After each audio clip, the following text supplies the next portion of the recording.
Well, the Justice Department released heavily redacted versions of the Epstein files yesterday. Some Democrats say there's a lack of transparency as photos of former President Bill Clinton and some big-name celebrities surface.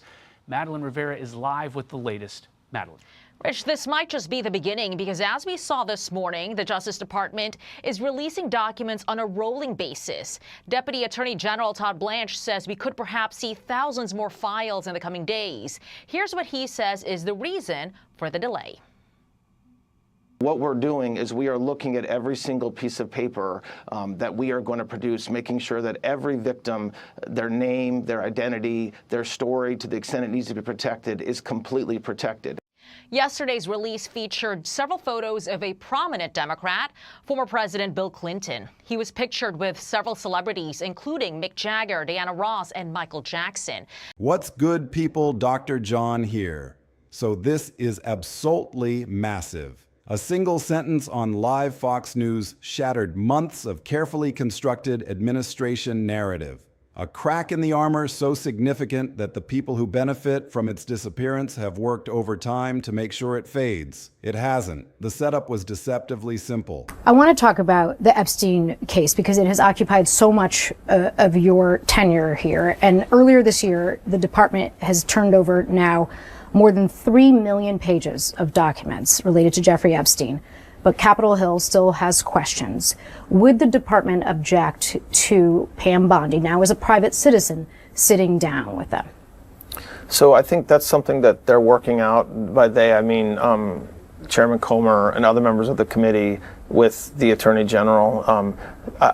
We already went there. So when you say, will we object? The Attorney General and I went to Congress, sat there for hours, said, you can ask us any question you want. And yes, it was not televised live on TV. The reason for that is because what they had said they wanted to talk about is victims and why we weren't investigating certain things that they had supposedly learned about victims. And so that is not something that should have been aired on TV. Todd Blanche, Donald Trump's personal attorney and a former deputy attorney general who has positioned himself as one of the administration's most aggressive defenders on the Jeffrey Epstein file controversy, sat down for a friendly interview on Fox News. The mission was straightforward: calm the waters, reassure the public, push back against the growing bipartisan chorus demanding full transparency, deliver the talking points that the Epstein matter was handled, that the Department of Justice had been forthcoming, that there was nothing left to uncover, and that the whole thing was being kept alive only by political opponents who refused to accept that the story was over.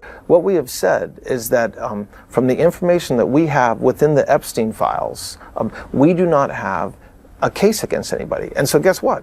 We then released the Epstein files. And so now everybody has the Epstein files that we had. And if some congressmen have asked us for follow-up on some communications or some issues, potentially saying, hey, maybe this is somebody you should investigate. And we did. And we're happy to do that. And so the frustration for me is I understand why people feel like more people need to be held accountable. How can it be that only 2 people were held accountable for the years and years, decades-long crimes committed by Mr. Epstein? I agree with that.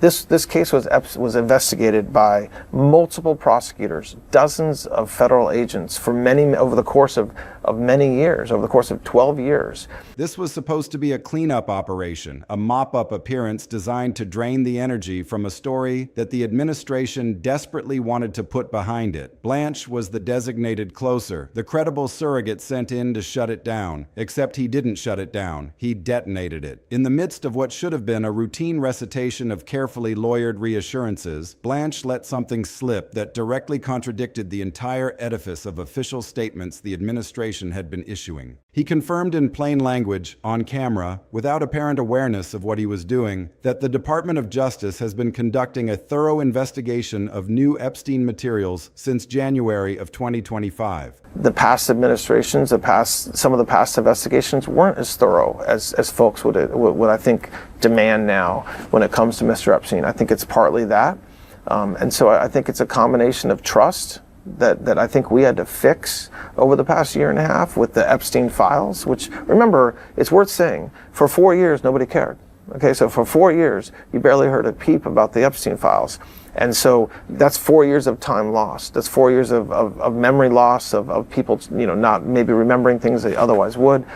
And so when we came in, and we're asked to look at it again, and we did. I think that's just a culmination of reasons why the American people, and some still do, have questions about that investigation, what we did or didn't do, and about Epstein himself.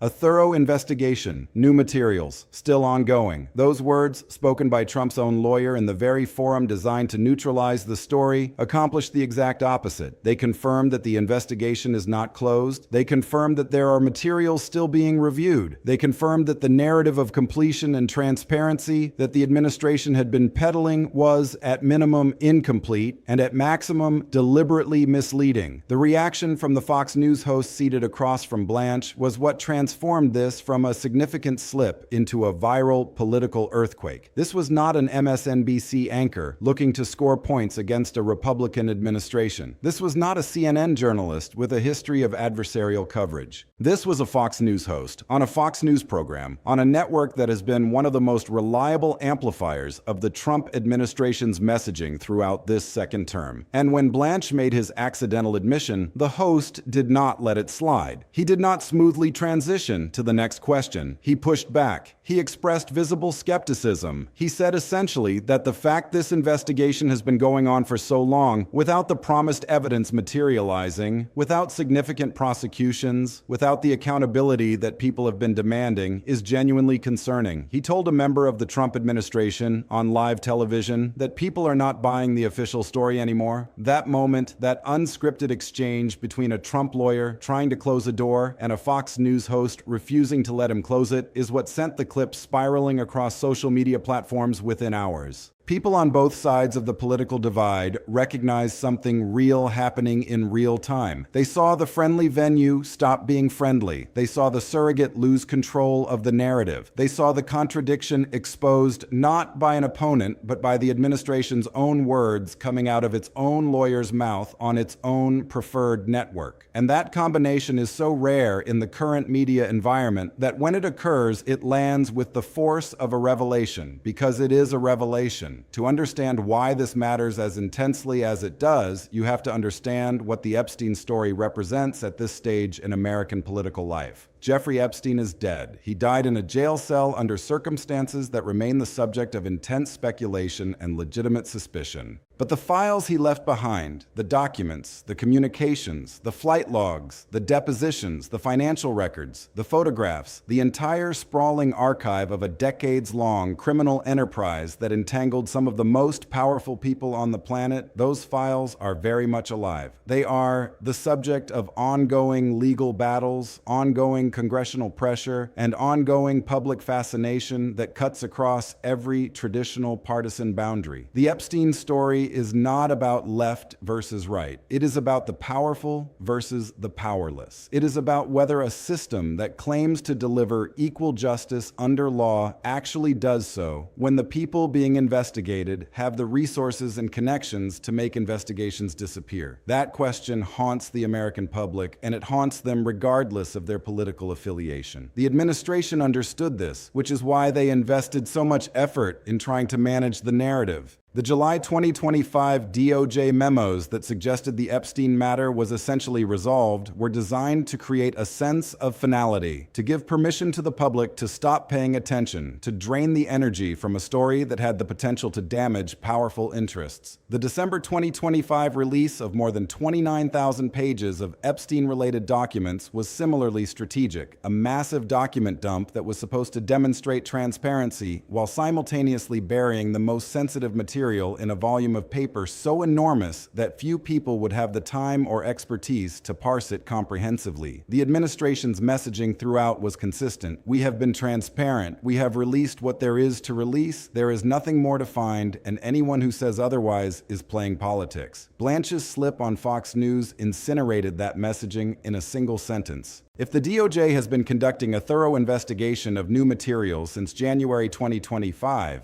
then the July memos claiming resolution were not accurate. If new materials are still being reviewed, then the December document dump was not complete. If the investigation is ongoing, then the people demanding continued transparency are not playing politics. They are responding rationally to the reality that the administration's own lawyer just confirmed on live television. The contradiction is not subtle. It is not a matter matter of interpretation or spin. It is a binary, logical impossibility. The investigation cannot be both closed and ongoing. The materials cannot be both fully released and still under review. Blanche, in his effort to sound thorough and reassuring, accidentally told the truth, and that truth was the opposite of what he was sent on air to convey. The Fox News host's reaction deserves deeper examination because it tells us something crucial about the shifting political dynamics around this story. Fox News has been, for years, the most important media institution in the conservative ecosystem. Its hosts shape the opinions of millions of viewers. Its editorial choices determine which stories get amplified and which get buried. On the Epstein file controversy, the network had generally followed the administration's lead, treating the story as overblown, as a political witch hunt, as something that critics were using to distract from more important issues. That posture served the administration's interests, and it was entirely predictable, given the network's broader alignment with Trump. But something shifted in that interview. The host, confronted with Blanche's accidental admission, could have ignored it. He could have pivoted smoothly. He could have done what surrogates and friendly interviewers do every day in Washington: help the person you're interviewing get through a rough moment and move on to safer ground. He chose not to. He chose to press. He chose to voice the skepticism that his own viewers have been expressing, the frustration that after all this time, after all these promises, the evidence of real accountability still has not materialized. That choice matters enormously because it reflects a calculation about where the audience actually stands. Fox News is exquisitely sensitive to its viewership. Its hosts and producers have a sophisticated understanding of what their audience believes and what it demands. If a Fox News host feels comfortable pushing back on an administration lawyer about the Epstein files, it is because that host understands that his audience wants that pushback. The conservative base is not monolithic on this issue. Many Trump supporters genuinely want the Epstein files released in full. They want every name exposed. They want every connection revealed. They believe, with good reason, that the system has spent decades protecting powerful predators, and they want proof that this administration is different, that it is not continuing the cover-up, that it is not shielding its own allies while pretending to be transparent. When the administration starts looking like it might be managing information rather than releasing it, those supporters do not go quiet. They get louder. They get more suspicious, they get angrier, and Fox News, sensing that anger, adjusts its coverage accordingly. The host's skepticism in that interview was not a departure from the network's relationship with its audience. It was a reflection of it. The documentary record that has been released so far is both substantial and deeply incomplete, which is exactly the combination that fuels sustained public distrust. 29,000 pages sounds like a lot. And it is a lot. It is enough material to keep researchers and journalists occupied for months, enough to generate headlines and congressional hearings and endless social media debate. But the Epstein enterprise was not a small operation. It spanned multiple countries, multiple decades, multiple jurisdictions, and an unknowable number of participants and enablers. The paper trail from an operation of that scale would likely be far larger than 29,000 pages. Flight logs alone, covering years of travel on Epstein's private jets, would run to thousands of entries. Financial records, communications with associates, legal settlements, depositions, investigative files from multiple law enforcement agencies. The total volume of material is almost certainly much larger than what has been released. And Blanche's confirmation that there are new materials still being reviewed tells us that the administration knows this, that there is more, that the release is not complete, and that the promises of full transparency were premature at best. What is in the files that have been released?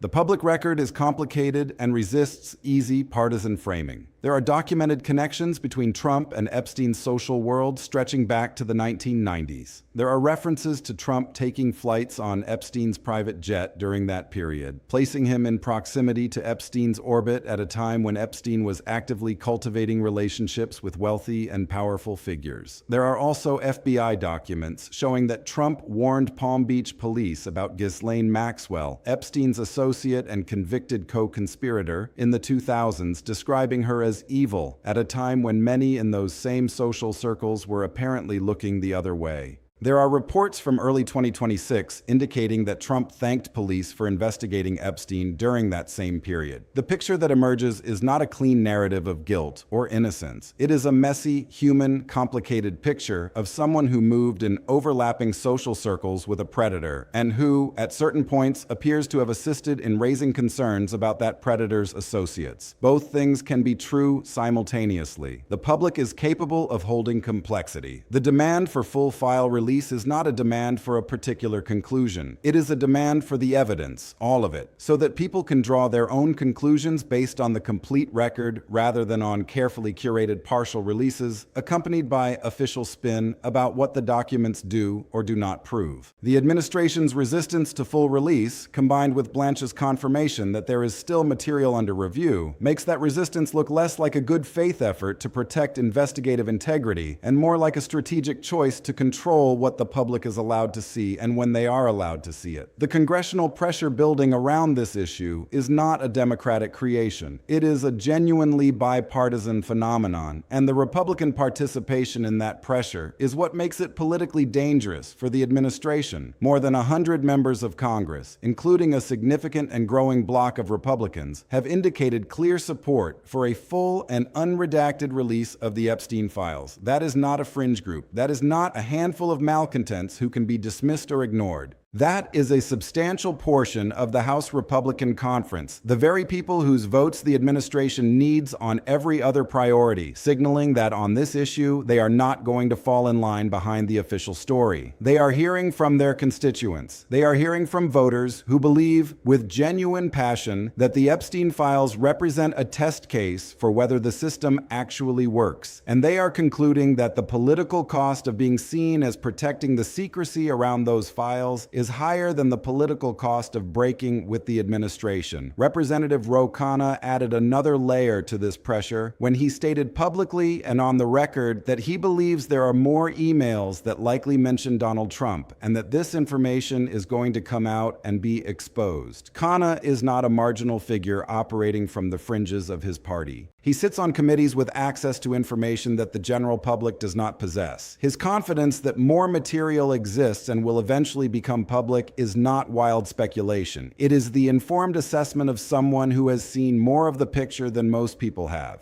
And his willingness to say it publicly, to put his credibility on the line with a prediction that is either true or false and will eventually be proven one way or the other, suggests that he has good reason for that confidence. The psychological dimension of the Epstein story is what gives it such extraordinary staying power. For millions of Americans, the Epstein case is not an abstract political controversy. It is the symbol of something deeply wrong with the way power operates. The idea that a wealthy and connected predator could operate for decades with apparent impunity, that his social circle included presidents and princes and titans of industry, that his death in custody prevented any full accounting of who enabled him and who participated in his crimes, and that the institutions responsible for investigating all of this might be more interested in managing the flow of information than in exposing the full truth, that idea is corrosive. It eats away at the foundational trust that democratic governance requires. People who stop believing that the system will hold powerful wrongdoers accountable are people who become open to more radical alternatives, to leaders who promise to smash the system entirely, to movements that reject institutional legitimacy altogether. The Epstein file secrecy is not just a legal or political question. It is a legitimacy question, and every day that the full truth remains hidden is a day that legitimacy erodes a little further. Blanche's slip matters because it confirms that the erosion has a basis in fact. The administration has not been fully forthcoming. The investigation is not closed. There are materials still being reviewed. The promises of transparency were not accurate. And when the administration's own lawyer confirms this on live television on a friendly network, the people who have been demanding full release are vindicated. They were right to keep demanding. They were right to be suspicious. They were right to believe that the official story was not the whole story. That vindication energizes them. It makes them louder and more determined. It brings new voices into the coalition, demanding transparency. And it makes it harder for the administration to dismiss those demands as partisan attacks attacks when the evidence of ongoing investigation comes from the administration's own legal team. The path forward from this moment is uncertain in its specifics, but clear in its trajectory. The pressure is not going to subside. The Blanche slip has given new ammunition to the congressional Republicans and Democrats who have been pushing for full file release. It has given new energy to the grassroots activists and online communities that have kept the Epstein story alive through months of official attempts to bury it. It has given new credibility to the journalists and legal analysts who have been arguing that the document releases so far are incomplete. And it has given new urgency to the question of what is in the materials still under review. What names appear in communications that have not yet been made public? What connections are documented in records that the thorough investigation has been examining since January 2025? The administration's options for responding are limited. They can continue to insist that they have been transparent while ignoring the contradiction that Blanche exposed on live television, but that approach becomes less viable every time the clip is shared and every time a reporter asks about the ongoing investigation that the DOJ's own former Deputy Attorney General confirmed exists. They can accelerate the release of remaining materials in an attempt to get ahead of the story and demonstrate that they truly have nothing to hide. But that approach carries its own risks if the materials contain information that proves politically damaging. They can attack Blanche, distance themselves from his comments, claim he misspoke or was misunderstood. But that approach would require throwing a loyal ally under the bus and would still leave the underlying question unanswered. None of these options is good, which is why the administration is currently doing what administrations do when they have no good options. They are hoping the story fades, hoping the next controversy distracts everyone, hoping the public's attention span proves as short as it has in the past. But the Epstein story has proven resistant to the normal patterns of news cycle decay. It keeps coming back because the demand for truth is genuine, and because the contradictions in the official story keep providing new reasons to doubt it. The Fox News host's skepticism in that interview is the canary in the coal mine. When the friendly network stops being friendly, when the trusted messenger starts voicing the doubts that the audience already feels, the administration has lost control of the narrative in a way that is very difficult to regain. The audience is not waiting for permission to be skeptical. They already are. They are waiting for confirmation that their skepticism is justified. Blanche gave them that confirmation, and the Fox News host validated it in real time. The clip will continue to circulate, the questions will continue to be asked, the pressure will continue to build, and eventually, whether through congressional investigation, journalistic enterprise, whistleblower disclosure, or simply the weight of sustained public demand, the full story of what is in those files is going to come out.